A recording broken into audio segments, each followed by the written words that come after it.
तो एक बड़ी जिम्मेदारी है आने वाले समय के लिए। इस समय उस जिम्मेदारी का निर्वहन हम सब लोग कैसे करें, पर वो गुरुदेव की किन बातों का आत्मसात करें, अनुसरण करें, ताकि आने वाले समय में निश्चित रूप से इंसान जागे और जागने के बाद पूरे के पूरे समाज में उसका एक पूरा उजाला फैलाए। इन्हीं बातों के साथ मैं अपनी बातों को जरूर विराम देना चाहूंगा, लेकिन आपकी कर्तव्य ध्वनि के साथ में आदरणीय भैया को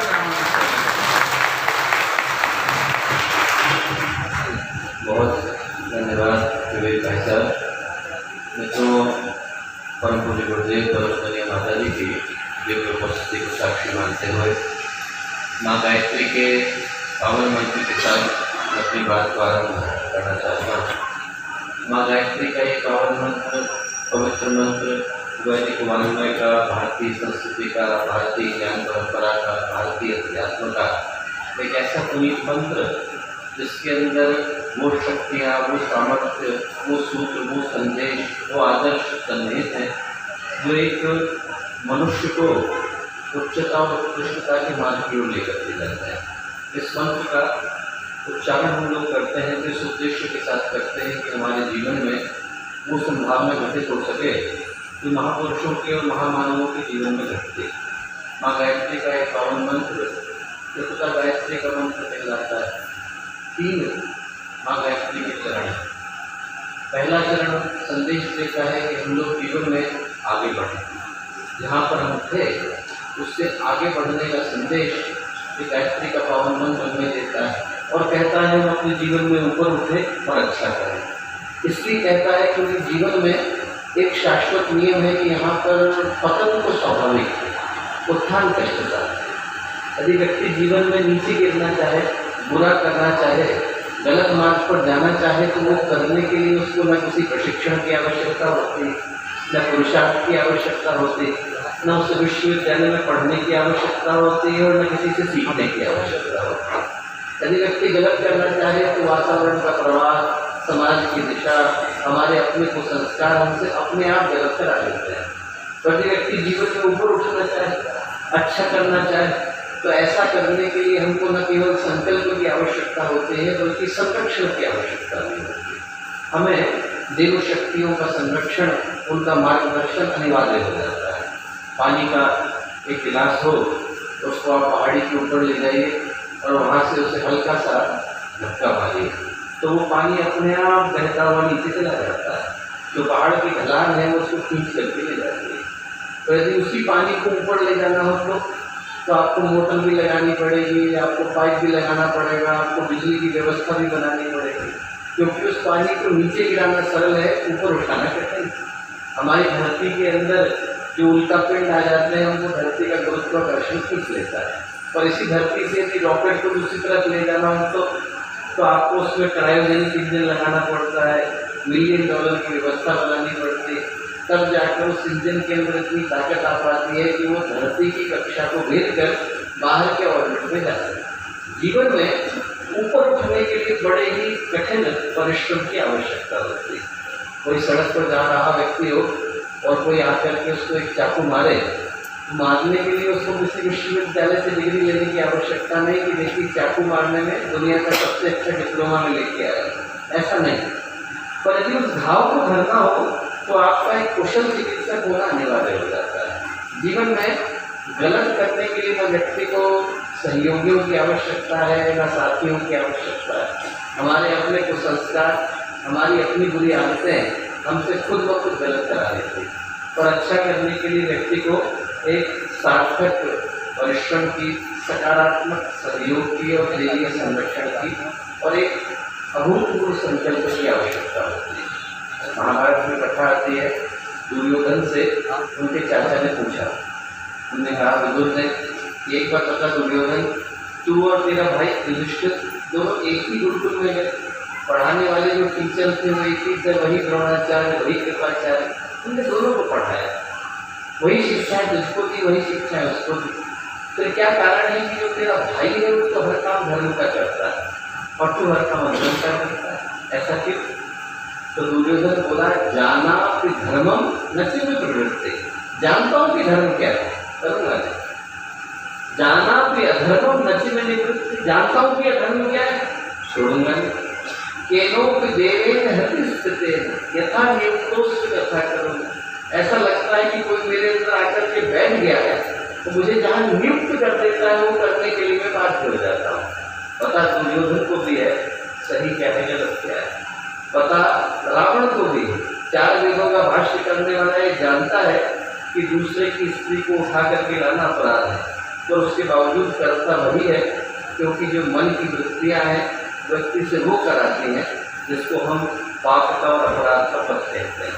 और उस श्रृंखला से निकलने के लिए, उस पकड़ से आज़ाद होने के लिए, जन्म जन्मांतरों की जो वृत्तियाँ चली आ रही हैं, आदतें चली आ रही हैं, उनसे मुक्त होने के लिए व्यक्ति को एक ऐसे संकल्प की और ऐसे संरक्षण की आवश्यकता होती है जो माँ गायत्री का आशीर्वाद, पूज्य गुरुदेव का, वंदनीय माता जी का संरक्षण और मार्गदर्शन में प्रदान करता है। तो आज जब हम माँ गायत्री के इस पावन मंत्र को कहें तो इस प्रार्थना के साथ कहें कि वो देव शक्तियाँ और ऋषि सत्ताएँ, वो औपचारिक चेतना, वो ईश्वरीय शक्तियाँ हमें ऐसे कल्याण के और ऐसे शुभ के मार्ग पर लेकर के चले जहाँ पर आज से पीछे का पथ, आज से पूर्व का पथ भिन्न हो। और जब हम लोग इस अग्रवाल धर्मशाला से बाहर निकलें तो हमारे जीवन में सौभाग्य की एक नई किरण का उदय होगा। मन में संकल्प हो, मन में नई संभावनाएं हो और मन में कुछ नया करने का भाव हो। इस भाव के साथ कि हमारे जीवन में वो सारी संभावनाएं साकार हो सके, एक बार माँ गायत्री का पावन मंत्र साथ साथ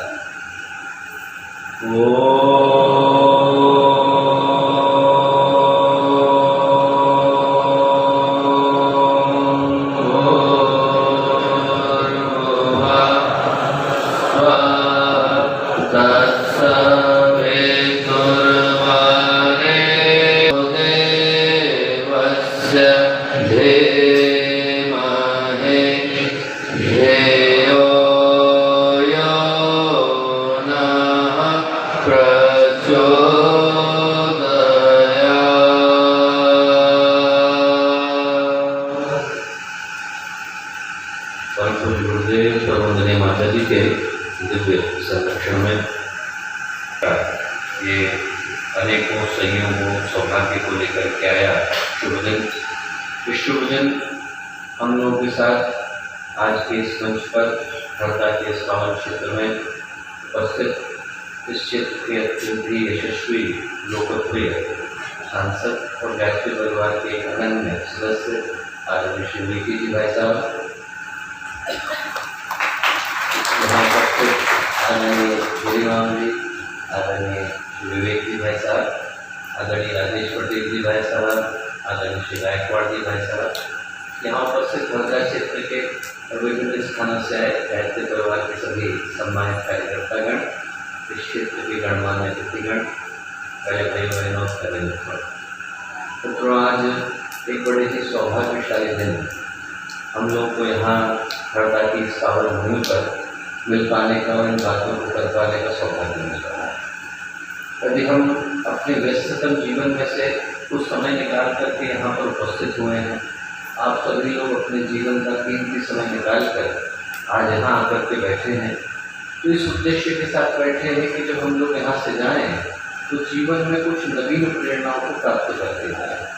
अभी हम लोग ये सुन रहे थे, जागेगा इंसान जमाना देखेगा, कि इंसान को आज की तारीख में इस जमाने को नई दिशा दिखाने के लिए जागने की आवश्यकता है। हर इंसान जो यहाँ पर बैठा है, हर व्यक्ति जो यहाँ पर विद्यमान है, हम में से प्रत्येक व्यक्ति अपने जीवन में एक महानता की और दिव्यता की संभावना को लेकर के आया है। और आज जब इस कक्ष में उपस्थित हो पाने का सौभाग्य हम लोगों को मिला, तो हम लोग गुरुदेव से प्रार्थना करें कि जब जाने का समय आए तो मन में कुछ नई संकल्प की हिलोरें उठ रही हैं।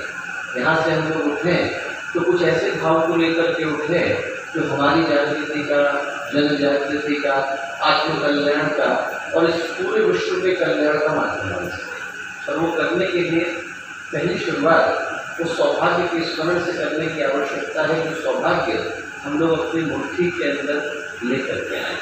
तो जिस सौभाग्य का स्मरण करना मैं कहूँगा तो उसको मुझे पूज्य गुरुदेव की कथा याद आती है।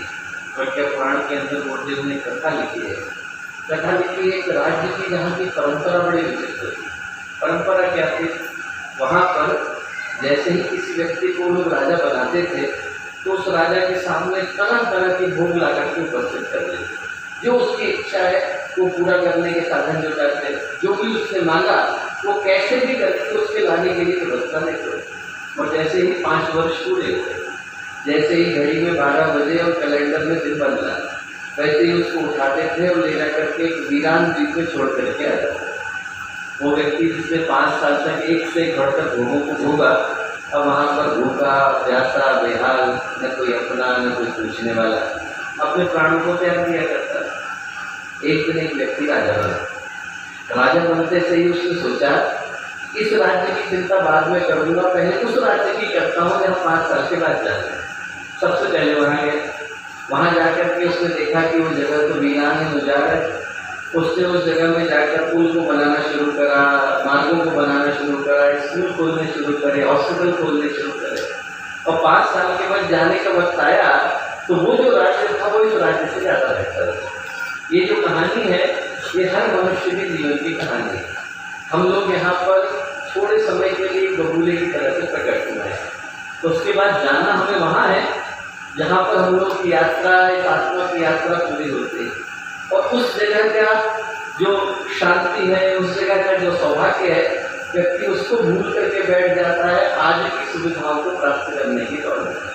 यदि व्यक्ति आज को उस दृष्टि से दिए जहाँ पर कल जाने की आवश्यकता है, तो मनुष्य के जीवन में देवत्व की पहली किरण का उदय हो जाता है।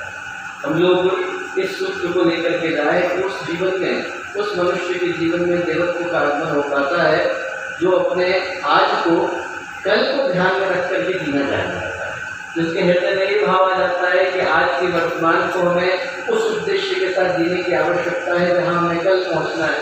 उसके जीवन में वो देवत्व जिसकी ओर मूर्ति को इशारा करते हैं, उस देवत्व के उदय की पहली किरण आ जाती है।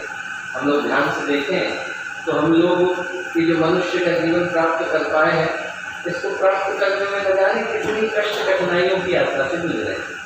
हमें याद हो न हो, आस्था की दृष्टि से देखें तो हमारे शास्त्र कहते हैं कि 84 लाख योनियों में भटकने के बाद मनुष्य का जीवन मिल पाता है। कभी व्यक्ति कुत्ता, बिल्ली, गधा, घोड़ा, मक्खी, मच्छर, जाने क्या क्या बनता है, और बनने के बाद वो प्रेत पिशाच की यात्रा से, जंतु जानवरों की यात्रा से गुजरने के बाद तब जाकर के सौभाग्य मिल पाता है, जिसको कि हम लोग सुर दुर्लभ मनुष्य का जीवन कहते हैं। उस समय तुलसीदास जी कहते हैं, बड़े भाग मनुष्य तन पावा, सुर दुर्लभ सदग्रंथि गावा। बड़े भाग्य से ये मनुष्य का जीवन जीवात्मा को मिल पाता है। देवताओं के लिए भी दुर्लभ है, ऐसा शास्त्र बताते हैं। आस्था की दृष्टि से ये जो मनुष्य का जीवन हम लोगों को मिला, ये न जाने कितनी योनियों में भटकने के बाद मिल पाया। हर व्यक्ति अपने आप से पूछे कि आज हम बैठे जरूर है, पर इससे पहले अनंत जन्मों की यात्रा की श्रृंखला है। आज हम लोग में यहाँ उपस्थित हो पाना एक दिन की यात्रा का परिणाम नहीं है। और यदि हम लोग धर्म का भरोसा न करते हो, अध्यात्म से हमारा वास्ता न हो, कर्म के सिद्धांत को हम लोग न मानते हो, विज्ञान की दृष्टि से देखें तो भी मैं यदि आज यहाँ पर उपस्थित हुई एक दिन का परिणाम थोड़ी। 13.6 खरब वर्ष की यात्रा विज्ञान बताता है। इतनी लंबी इवोल्यूशन की यात्रा है। कभी हम लोग एक कोशिकी प्राणी रहे होंगे, फिर बहुकोशिकी बने, फिर वो एम्फीबियन बने, फिर रेप्टाइल बने, फिर एक दिन जो है एप बन गए और एप के अंदर बुद्धि आ गई, बुद्धि के अंदर भावना चली।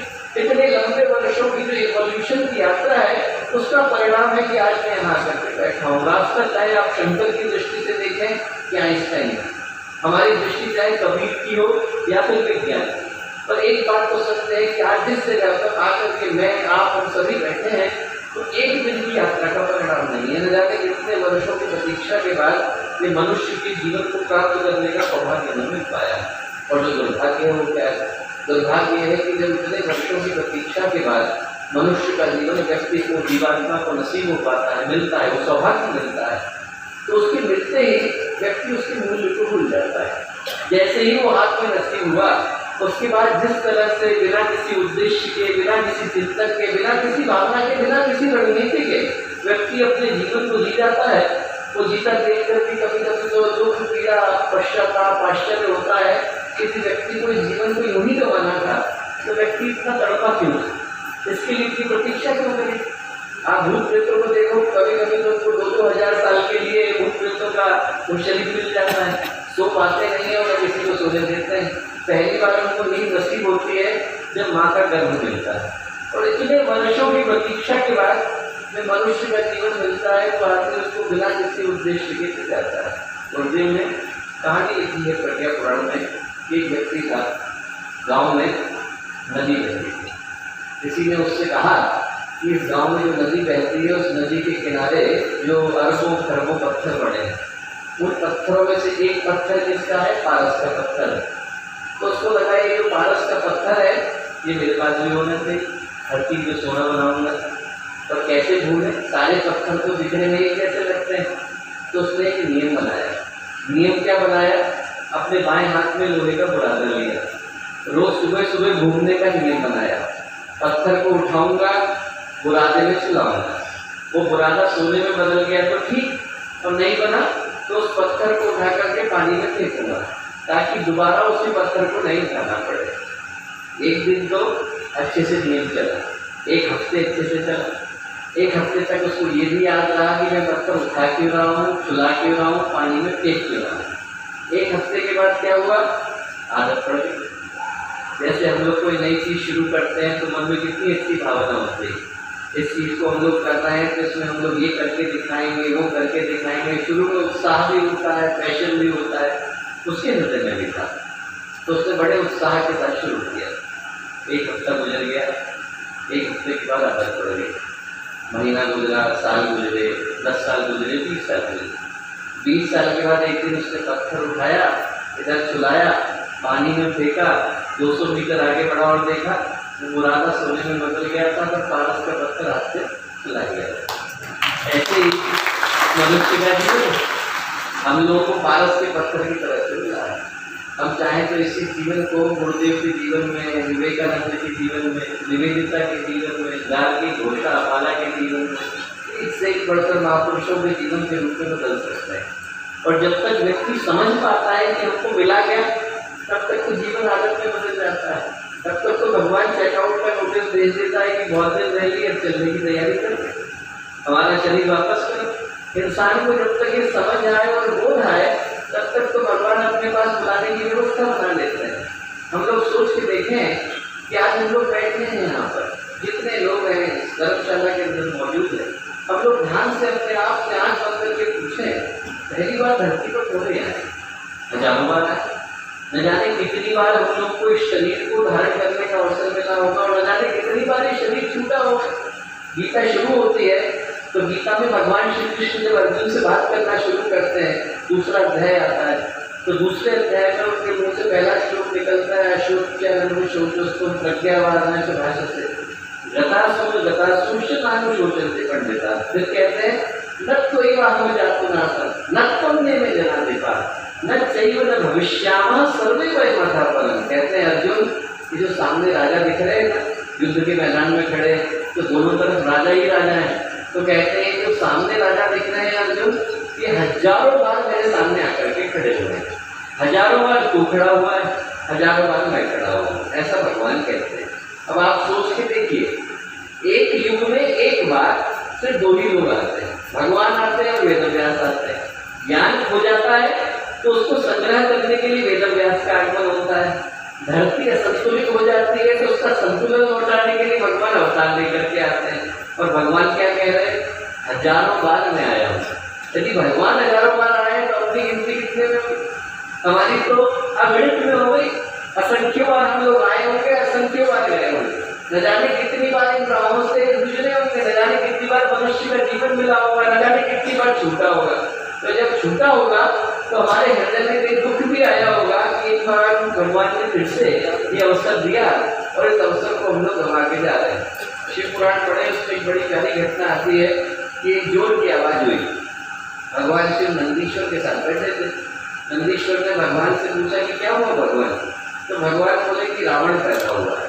इतना बोलना था कि एक बार जोर की आवाज़ हुई। उन्होंने कहा क्या हुआ भगवान? तो भगवान बोले कि रावण मारा गया। अब आप सोचिए कि रावण का आना और जाना, जिसके लिए कहते हैं कि 87,000 साल की उम्र लेकर के आया था, आया और गया, वो एक क्षण में घटने की घटना बढ़ जाती है। हम लोग आए और गए, वो न जाने कितनी बार हुआ, न जाने कितनी बार हम लोगों ने चेकिंग किया है, न जाने कितनी बार चेकआउट किया है, न जाने कितनी बार इन राहों से हम लोग गुजरे हैं। और हर बार व्यक्ति आता है और उन्हीं गलतियों को दोहरा करके चला जाता है। तो भगवान बुद्ध के समय की घटना आती है, एक व्यक्ति गया उनके पास, बोले भगवान संन्यास दे दीजिए। क्यों? बोले पत्नी से लड़के आया। भगवान से बोले हंस क्यों है? बोले बेटा यदि तो अपने पूर्व जन्मों को जानता तो इस बात को कहता नहीं। बोले क्यों?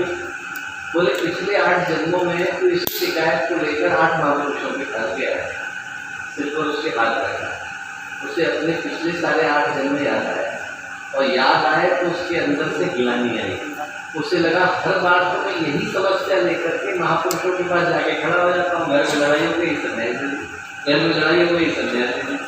कितनी बार इन्हीं चीज़ों को मैं दोहराता रहूँगा, कितनी बार इन्हीं गलतियों को बार बार करता रहूँगा, कभी तो मेरे अंदर होश आएगा। उसने भगवान से प्रार्थना करी।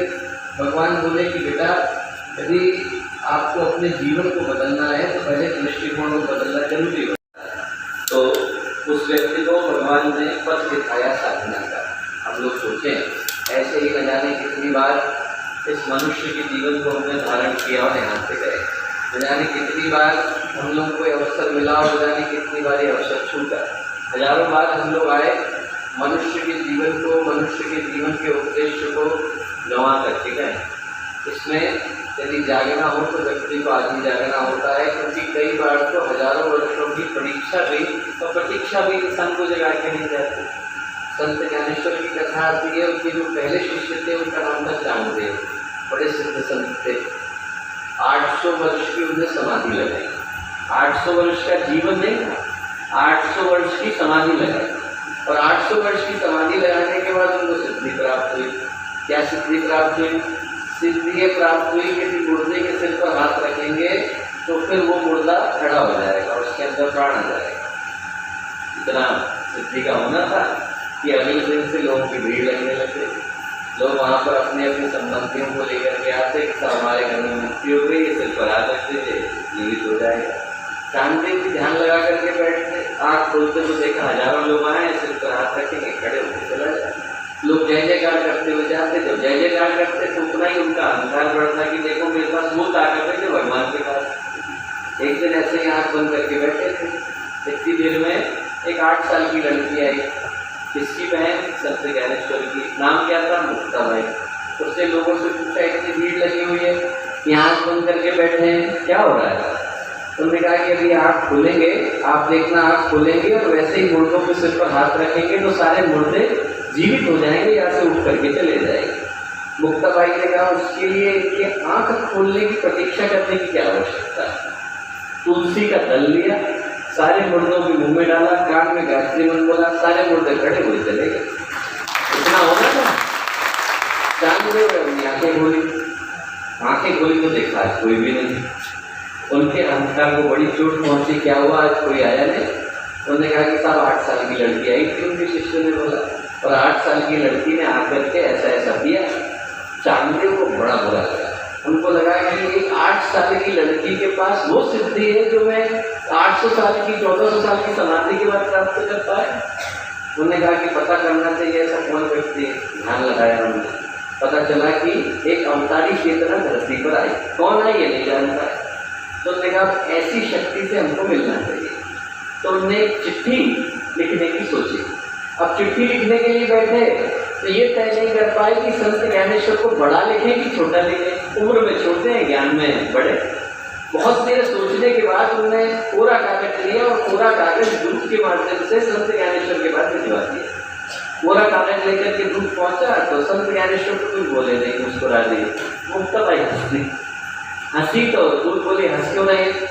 तो बोली कि 1400 साल के बाद भी कोरे के कोरे रह गए, कोरा कागज भेज दिया।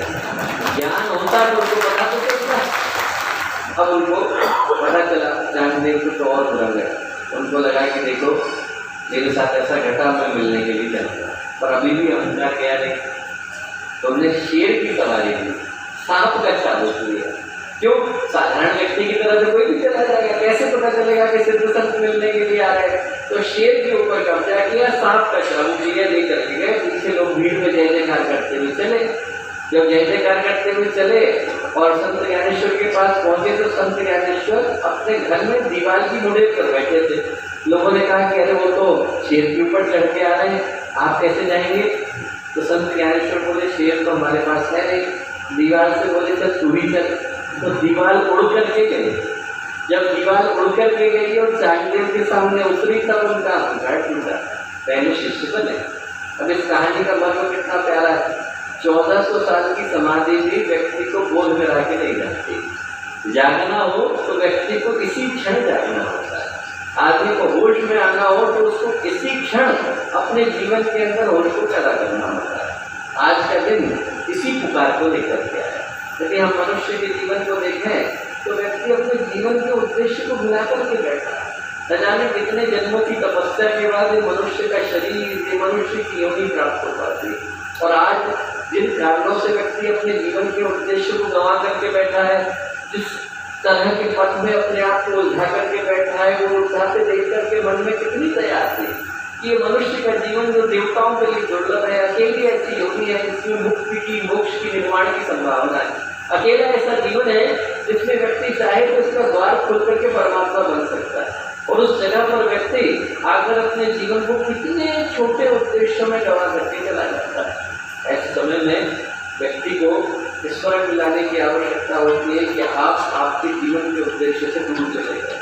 और दूर चले गए तो कोई बात नहीं, जिस उद्देश्य के लिए गए थे कम से कम यदि व्यक्ति संसार के लिए भटका, उसको संसार ही मिल गया होता तो मन में संतोष होता। यहाँ तो न माया मिली न राम। व्यक्ति जो है संसार में भटक रहा है और पूरी जिंदगी भटकने के बाद थकने के अलावा, हारने के अलावा, उलझनों को लेने के अलावा, पापों को बटोरने के अलावा और इंसान लेकर के क्या जाता है? आप बताओ, इंसान जिंदगी भर पैसा पाने के लिए दौड़ता है, उसको पैसा भी ढंग से कहाँ मिल पाता है? जिंदगी भर आदमी शरीर के सुखों को प्राप्त करने के लिए दौड़ता है और आज की तारीख में इंसान के शरीर का जो हाल हो गया है, एक एक व्यक्ति को इतनी बीमारियां हो गई हैं कि आपको मेडिकल टेक्स्ट बुक में पढ़ते मिलती नहीं। आदमी रोटी तो 2 ही खा पाता है, गोलियां भी खानी पड़ती। इंसान का जो शरीर है उसमें बीमारियां फैशन में आ गई। सर्दी है, जुकाम है, फ्लू है, वो तो आपको एक सीजन में एक बार मिलना ही। वो जो डायबिटीज है और लिपिड की बीमारी है और ब्लड प्रेशर है, वो बिग बाजार के ऑफर की तरह से मिल रहे हैं, बाय 1 गेट 1 फ्री। आपको डायबिटीज के साथ लिपिड भी मिल जाता है और ब्लड प्रेशर भी मिल जाता है। शरीर क्या हो गया? बीमारियों का हेडक्वार्टर हो गया। और मन में इतनी टेंशन आ गई, एक एक व्यक्ति को, छोटे छोटे बच्चे को, 8-8 साल का बच्चा परेशान होकर के घूम रहे हैं। अभी जिंदगी शुरू नहीं हुई कि उनको स्ट्रेस भी मिल गया, टेंशन भी मिल गया।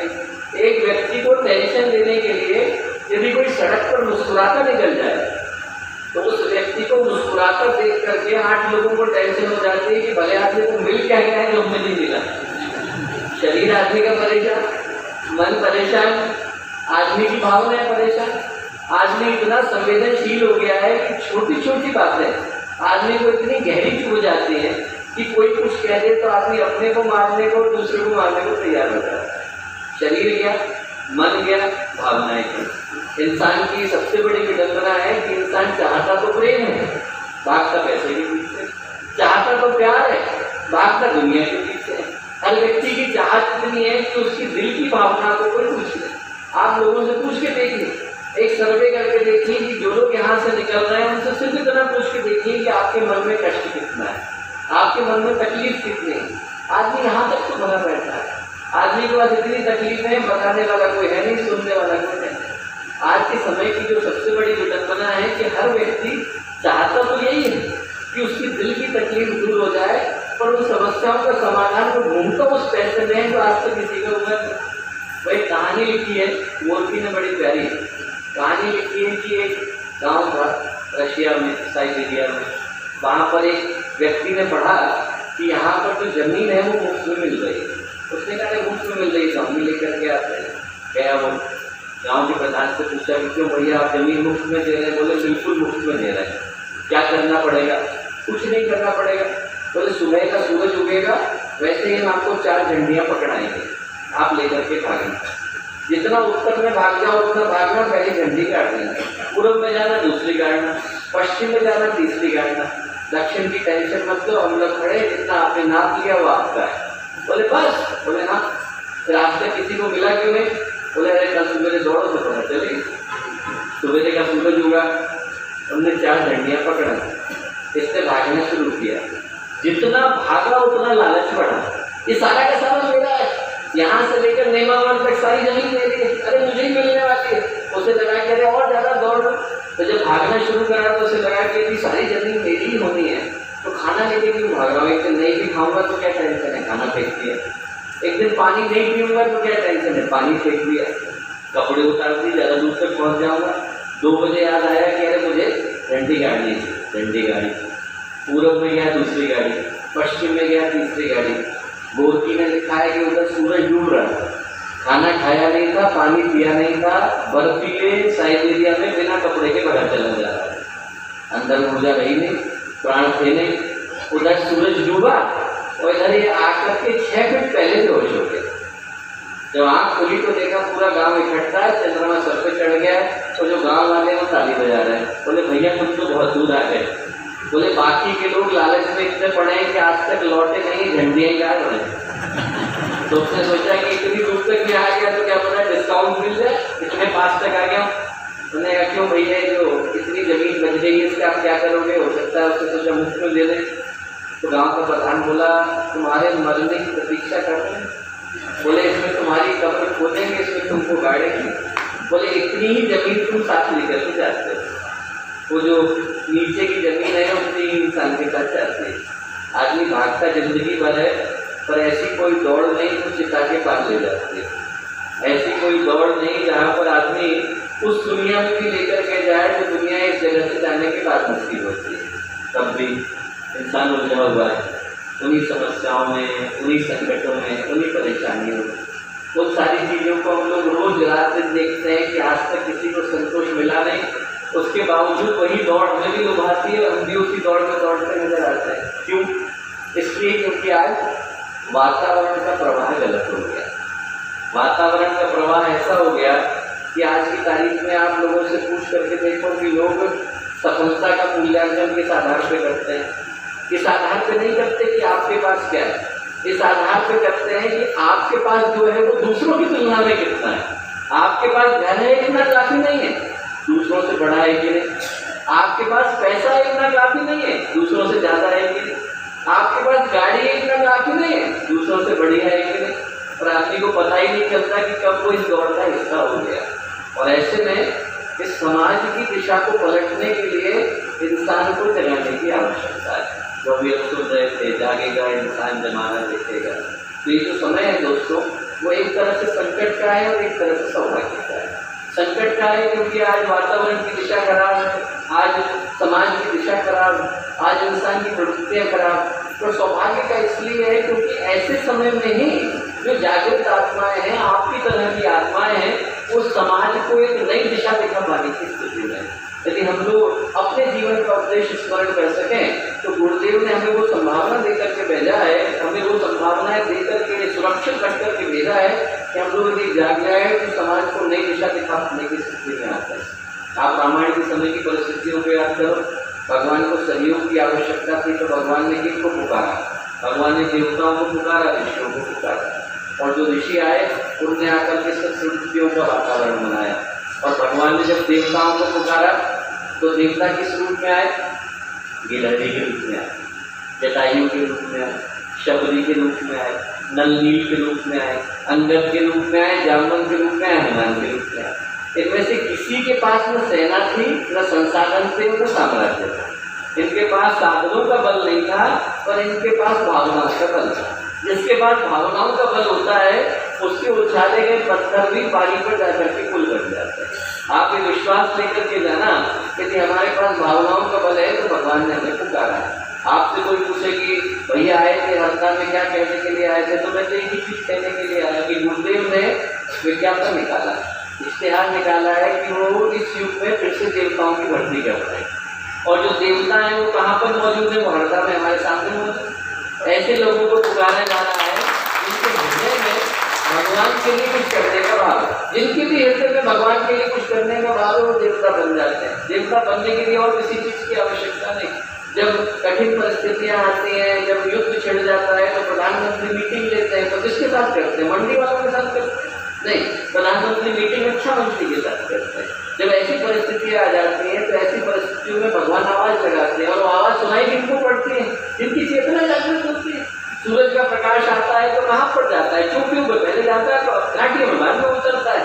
वैसे ही भगवान आवाज लगाते हैं तो सुनाई उनको पड़ती है जिनके हृदय में भगवान की आवाज को सुनने का भाव होता है। यदि आपको वो आवाज सुनाई पड़ती है दोस्तों, तो आप मान करके चलना कि गुरुदेव ने आपको व्यक्तिगत दृष्टि से पुकारा, ये कहकर के पुकारा है कि बेटा इस समय में समाज को नई दिशा दिखाने के लिए आप लोगों को आगे आने की आवश्यकता है। हमारे घर में शादी होती है दोस्तों, तो हम रास्ते चलते व्यक्ति को नहीं बुलाते, हम उस व्यक्ति को बुलाते हैं जिसके साथ हमारा जन्म जन्मांतर का संबंध होता है, जो हमारे संबंधी होते हैं, जिसके साथ हमने काम किया होता है।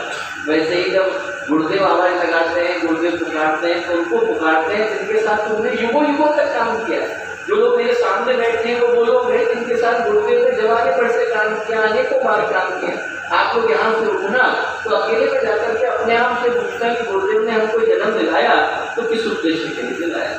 मैं आपको ये याद दिलाने के लिए आया दोस्तों, ये समय बड़ा विकट है। ऐसे समय में इंसान अपने जीवन के उद्देश्य को भूल करके बैठा है, और ऐसे समय में जो जागृत आत्माएं हैं, जो देव आत्माएं हैं, जिनको गुरुदेव ने विशेष उद्देश्य के साथ जीवन दिलाया, उनको आगे आकर समाज को एक नई दिशा दिखाने की आवश्यकता है। और इसलिए नहीं कि ये काम हमारे बगैर नहीं हो सकता, ये काम तो हमारे बगैर हो ही जाएगा। जो भगवान की योजना है उसमें भगवान को पूरा करने के लिए किसी की आवश्यकता होती नहीं, वो अपने आप भगवान पूरा कर लेते हैं। पर हम लोगों का यदि सहयोग उसमें जाकर के जुड़ता है तो सौभाग्यशाली हम लोग कहलाते हैं।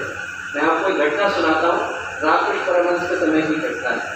बड़े प्रसिद्ध व्यक्ति थे केशव चंद्र सेन उस समय के, इतनी प्रसिद्ध थे कि जब क्वीन भारत आई तो अपनी ओर से 2-3 लोगों से मिली, उनमें से एक केशव चंद्र सेन ब्राह्मण समाज के प्रेसिडेंट हुआ करते थे। वो मिलने के लिए गए रामकृष्ण परमहंस से। जब मिलने के लिए गए तो उस समय में उनके साथ 100-150 उनके सहयोगी भी गए। उन सहयोगियों में एक सहयोगी कौन थे? नरेंद्र, विवेकानंद। और जो विवेकानंद थे वो ये सोच करके गए, उनके मन में कोई बड़ी कामना नहीं थी, उनके मन में सही कहें तो छोटी कामना क्या थी? वो बड़ी कठिन परिस्थितियों से गुजर रहे। उनकी माँ जो थी बीमार थी, पिताजी मर चुके थे, बहन ने आत्महत्या कर ली थी, भाई घर छोड़ के भाग गया था। विवेकानंद ने 13 जगह जॉब के लिए अप्लाई किया था और 13 ही जगह से उनको मना कर दिया गया था। घर में खाने के लाले पड़े हुए। तो वो क्या सोच के गए? वो ये सोच के गए थे कि इतने बड़े व्यक्ति, गवर्नर के बराबर व्यक्ति हमारे गुरु से मिलने के लिए जा रहे हैं, वो सिफारिश कर देंगे तो जॉब लग जाए, इसलिए सोच के गए। तो जब केशव चंद्र से मिलने के लिए गए दक्षिणेश्वर में, उनको तो उनने ऊपर बिठाया कुर्सी पर और नीचे जाकर विवेकानंद के साथ रामकृष्ण परमहंस बैठे। तो लोगों को लगा कि ये परमहंस आदमी है, शायद पहचान नहीं पाए कि प्रेसिडेंट उधर बैठते हैं। उन्होंने कहा कि साहब प्रेसिडेंट के ऊपर कुर्सी पर बैठे हैं। तो रामकृष्ण परमहंस बोले उधर दीपक जल रहा है, यहाँ पर सूरज उगने वाला है। बोले सूरज के पास आता है। फिर केशव चंद्र सेन से क्या बोले? केशव चंद्र सेन से बोले कि केशव जो तू कर रहा है वो करने के लिए भगवान का आदेश हुआ है? बोले नहीं हुआ। बोले फिर चलेगा नहीं का। और बोले ये वाला चलेगा, इसके ऊपर भगवान का आदेश। ये वाला मतलब विवेकानंद। अब आप सोच करके देखो कि उस समय उस कक्ष में बैठे लोग विवेकानंद को नहीं जानते, आज सारी दुनिया जानती। और केशव चंद्र सेन को आधी दुनिया तो जानती थी, आज की तारीख में बताने के लिए मेहनत करनी पड़ती है। नाम उनके याद रखे जाते हैं जिनके ऊपर भगवान के हाथ होते हैं। और मैं आपको बताऊं, गुरुदेव ने जब अखंड ज्योति लिखनी शुरू करी तो लोगों ने कहा कि साहब चलेगी नहीं, ज्योति विष्णु पे चल रहा था, पेपर बड़ी मुश्किल से मिलता था, गुरुदेव कहीं कहीं से इकट्ठा करके लाते, अपने हाथ से अखंड ज्योति को लिखते थे। 250 प्रतियाँ ऊपर से लेकर नीचे तक लिखते थे और लोगों के घरों में छोड़ के आते थे। पैसे लेते नहीं थे, विज्ञापन छापते नहीं। लोगों ने कहा कैसे चलेगी साहब, पैसे आप लेते नहीं हो, विज्ञापन छापते नहीं हो, अखंड ज्योति बंद हो जाएगी। गुरुदेव ने उनको उत्तर नहीं दिया, पर अखंड ज्योति के अंदर उत्तर लिखा। उन्होंने कहा यदि इंसान की जलाई हुई हो तो कल को बुझ जाए, पर भगवान की जलाई हुई होगी तो अखंड चलेगी। और ये भगवान की जलाई हुई अखंड चलेगी। उसके आगे गुरुदेव ने लिखा कि इस अखंड ज्योति का दीपक टूट जाए, इसके अंदर का तेल सूख जाए, इसके अंदर की बत्ती खत्म हो जाए, तब भी इसके प्रकाश को रोकने वाला पैदा होने वाला नहीं। ये जो अखंड ज्योति है, गुरुदेव की योजना है, ये हर दिन चलेगी। सौभाग्य हमारा है, सौभाग्य हमारा है कि इस योजना में उन्होंने हमें बैठने का अवसर दिया। तब उनका पुण्य, उनका योजना, उनकी अभियान मिलता है। और सौभाग्य हमारा, मैं कहूँगा कि हम लोग यहाँ से सौभाग्य का स्मरण करके जाएं। ये जो जीवन मिला वो एक बड़े महत्वपूर्ण उद्देश्य के लिए मिला। ऐसी परिस्थितियों में जिनको भी जीवन मिलता है महत्वपूर्ण उद्देश्य के लिए मिलता है। अर्जुन अकेला जो था वो बहुत बड़ा धनुर्धर नहीं था। उसके समय में उससे ज्यादा अच्छे धनुर्धर तो एकलव्य थे, उससे ज्यादा अच्छे धनुर्धर जो कर्ण थे, सात्यकी थे, कृतवर्मा थे, सब बड़े बड़े धनुर्धर थे। पर महाभारत लड़ने का सौभाग्य अर्जुन को मिला। हम लोग हैं सौभाग्यशाली क्योंकि हमें गुरुदेव के साथ खड़े होने का सौभाग्य मिला। हम लोग अपने जीवन के आगे, अपने यात्रा के आगे तो सौभाग्य को लिख पाने की स्थिति में होंगे यदि हम यहाँ से इस सौभाग्य का स्मरण करके जाएं कि गुरुदेव ने हमें एक महत्वपूर्ण उद्देश्य के लिए बुलाया।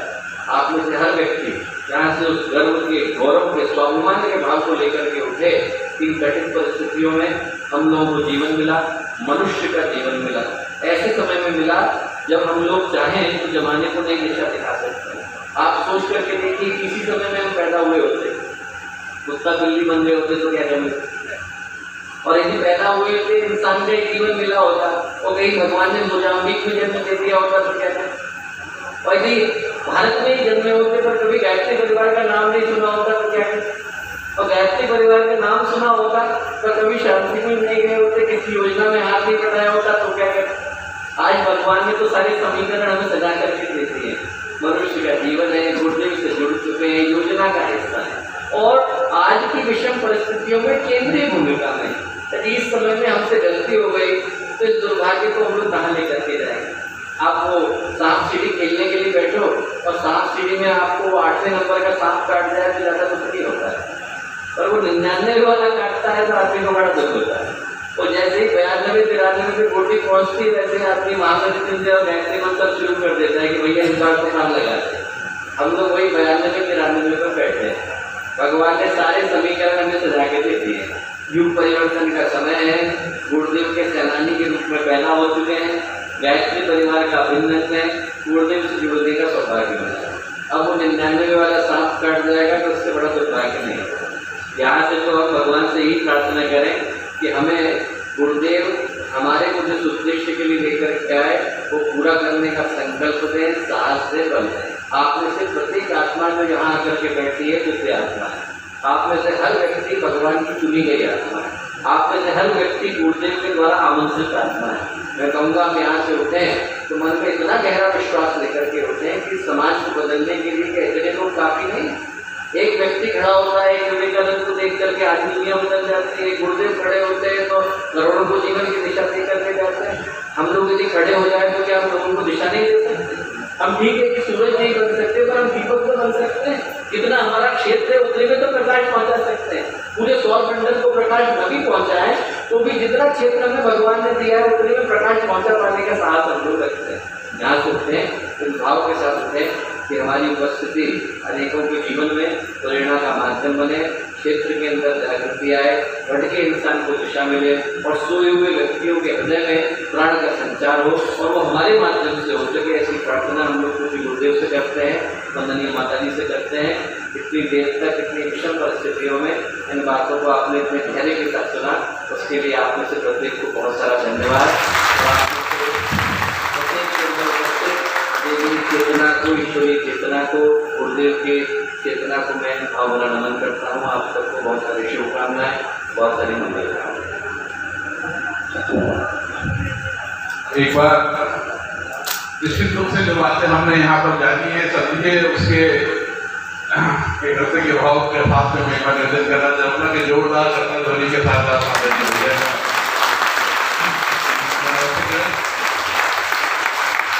मित्रों, जो हमने हमारे पिताजी से जो बात सुनी, हमने हमारे गायत्री परिवार के अग्रजों से जो बात सुनी, वो ये बात बनी थी कि अगर जीवन में कोई भी कभी कठिनाई आए तो परम गुरुदेव का अखंड ज्योति उठा के पढ़े।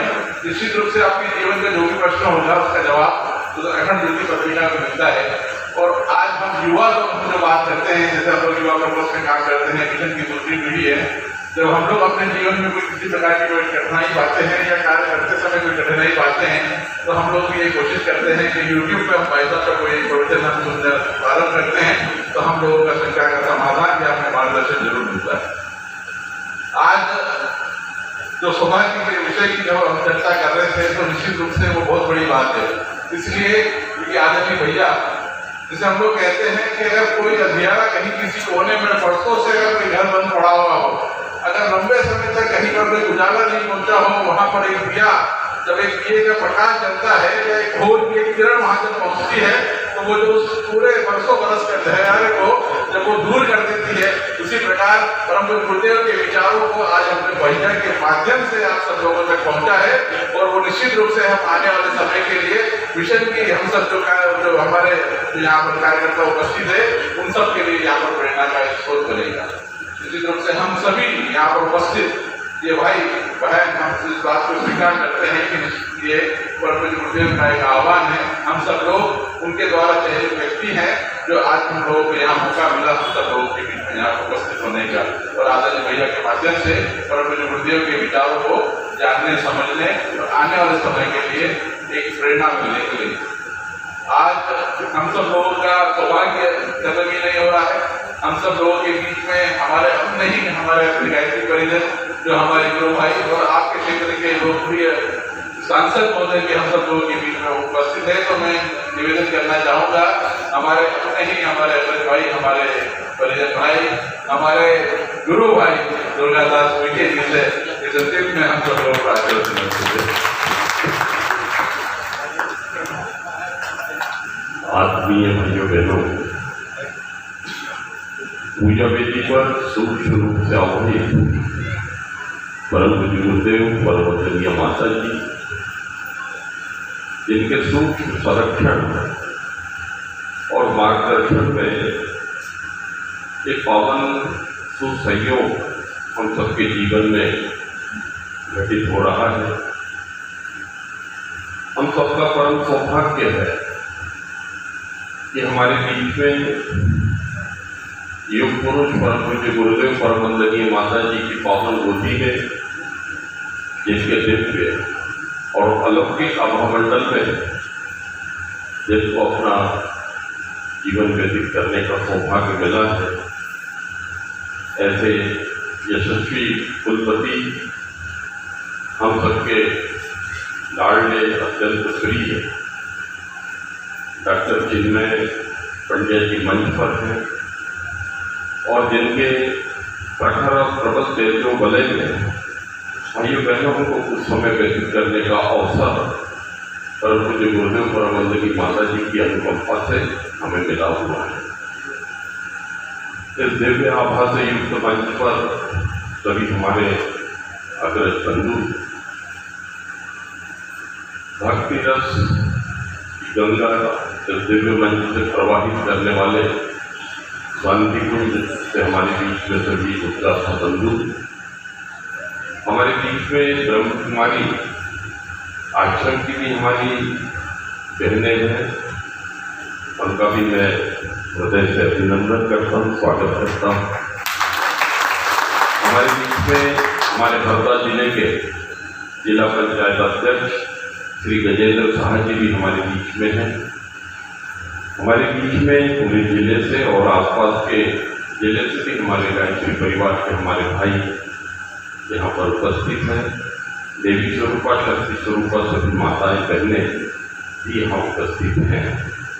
भाइयों बहनों, बगैर ईश्वर की कृपा के किसी वृक्ष का पत्ता हिलता न डोलता न गिरता।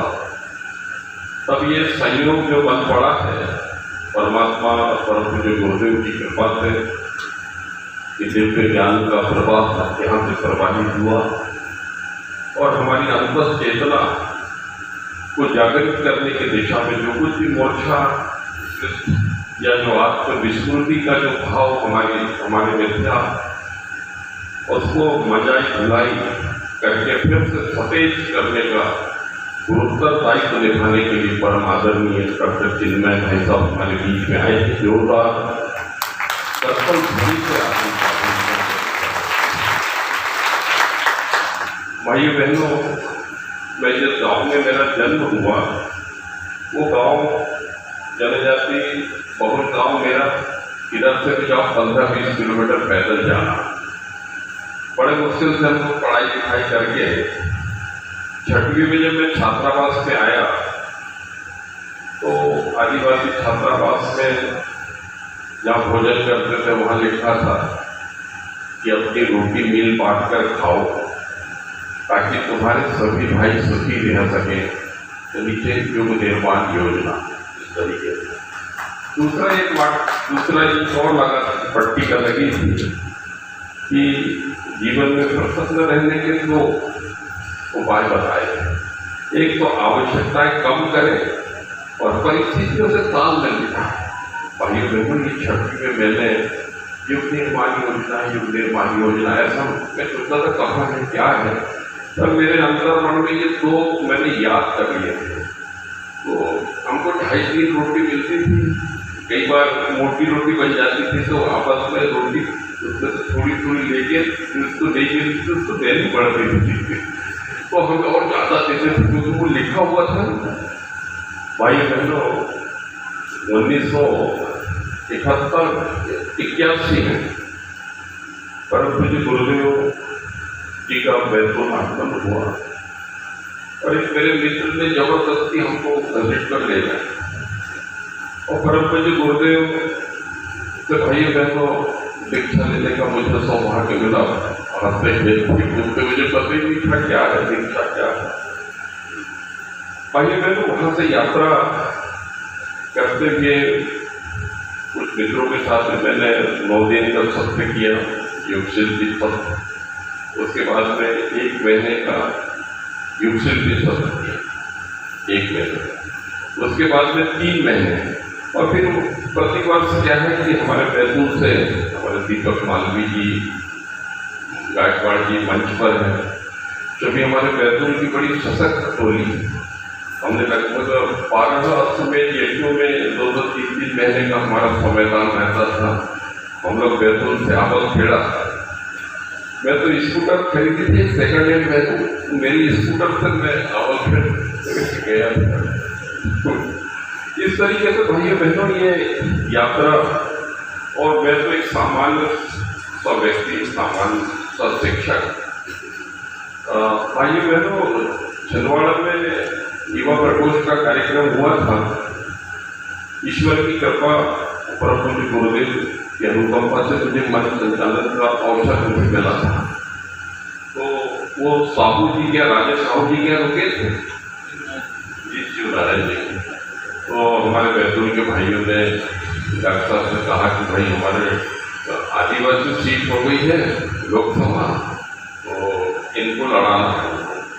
तो डॉक्टर साहब ने ऊपर से नीचे ऐसा देखा, भाई साहब ने बोले यार अभी तो तुम काम करो गायत्री परिवार का, जब ऐसा समय आएगा कि तुम घर पे ही रहोगे और घर पे उनको टिकट देने के लिए लोग आएंगे, तो अभी तो काम करो।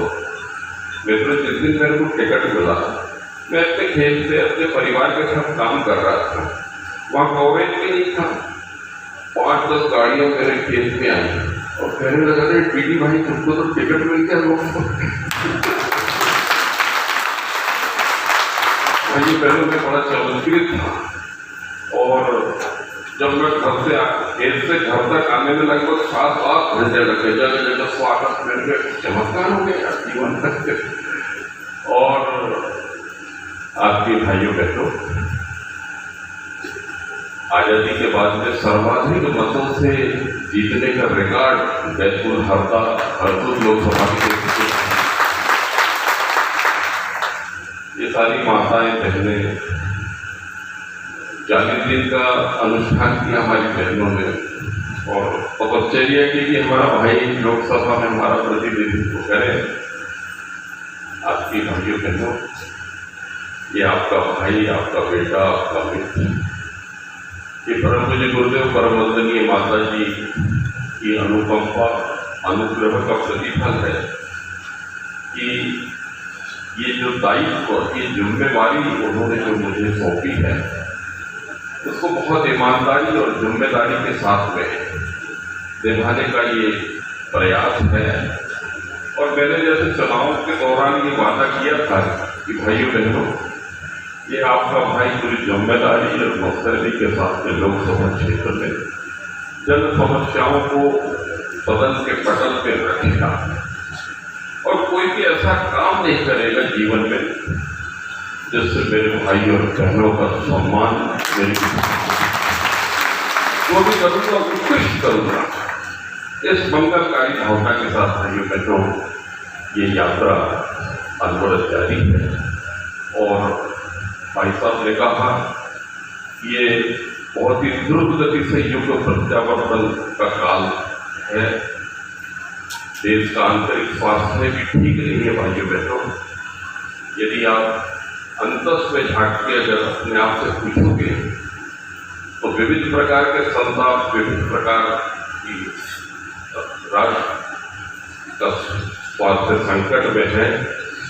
ऐसी स्थिति में हम सब भाई बहनों का दायित्व है कि जब स्वयं हम जगें और जागकर जन चेतना को नर से नारायण बनने की दिशा में भाइयों बहनों हम कैसे प्रेरित कर सके अपने भाइयों और बहनों को, इस दिशा में हमारा ये महती दायित्व हमारे सशक्त कंधों पर है। वैश्विक दृष्टि से आप पूरी दुनिया को देखेंगे तो ध्यान में आएगा कि दुनिया में बारूद के ढेर पर खड़ी है। ये मानव जीवन संकटग्रस्त है भाइयों बहनों। ये सारे की सारी स्थितियों को व्यवस्थित करने का दायित्व फिर से मनुष्य में देवत्व का जागरण और धरती पर स्वर्ग का अवतरण करने का दायित्व गायत्री परिवार के प्रत्येक भाई और बहनों के कंधों पर है। परम पूज्य गुरुदेव परम वंदनीय माता जी ने जो आशाएं अपेक्षाएं हम लोगों से की है, सांकेतिक रूप से परम आदरणीय भाई साहब ने हम सब लोगों को संबोधन के दौरान कही है, उन सब पर हमको आत्मचिंतन और मंथन करते हुए नए शक्ति, नए जोश के साथ भाइयों बहनों फिर से उठ खड़े होकर पूरे जोश के साथ में अपने इस महाअभियान में धरती पर स्वर्ग अवतरण के निमित्त इस राष्ट्र को फिर से विश्व गुरु के सिंहासन पर स्थापित करने के निमित्त हम सब लोगों को सामूहिक संकल्प शक्ति के साथ में हमको आगे बढ़ने की आवश्यकता है। मैं एक बार फिर आदरणीय भाई साहब का पूरे 20 लाख भाइयों और बहनों की ओर से मैं आपके चरणों में प्रणाम निवेदित करते हुए स्वागत करता हूँ। भारत माता की जय।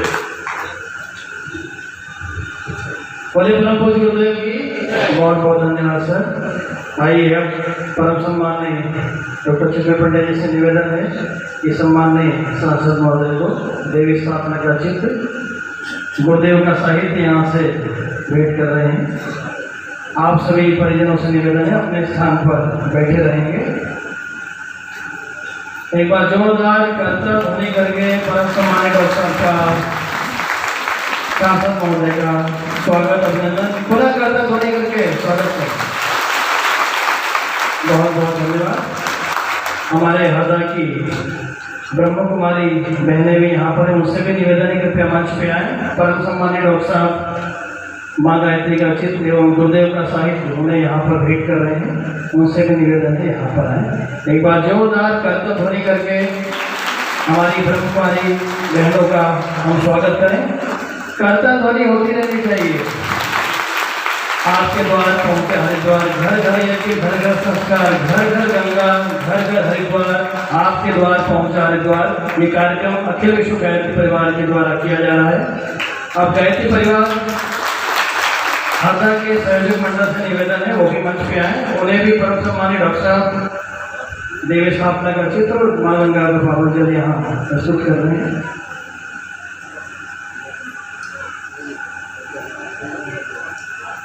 शीघ्रता करें।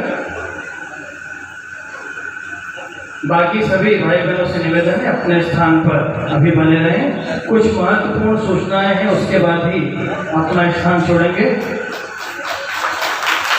बोले परम पूज्य गुरुदेव की, परम वंदनीय माता जी की, गायत्री माता की, युगाधिपति महाकाल की, सत्य सनातन धर्म की।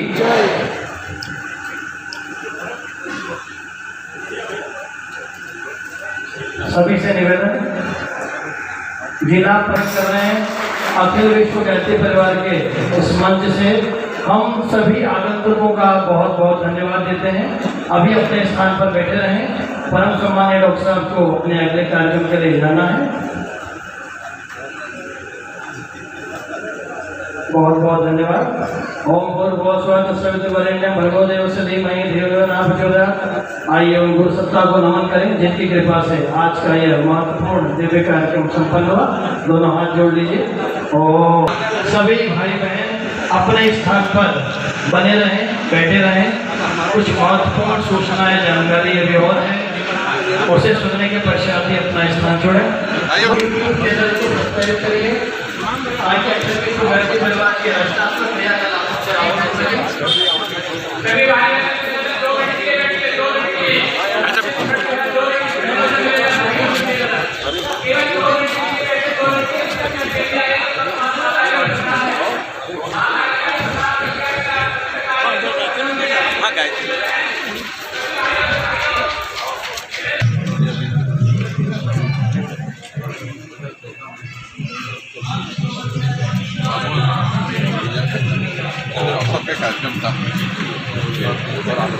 नीचे डालिए।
ये दूर से इंदौर की सोनी बहन वगैरह के क्या अच्छा अभी तो चलेंगे काम कर रहा है थोड़ा सा रास्ता छोड़ दीजिए आप लोग पीछे आ जाइए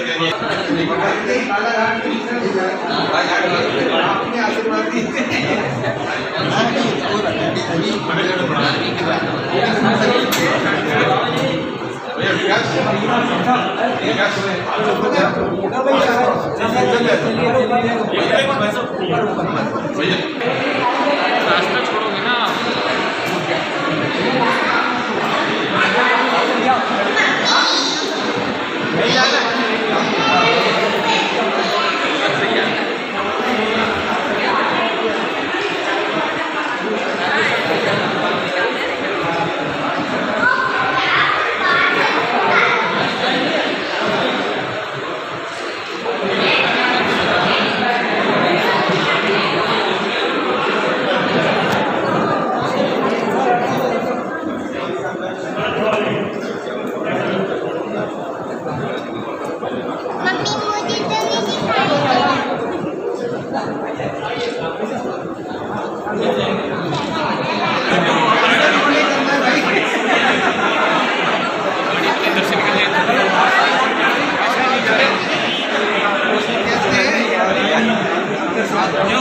गाड़ी ऐसे भी दिख सकती है वीडियो के इसलिए कोई बात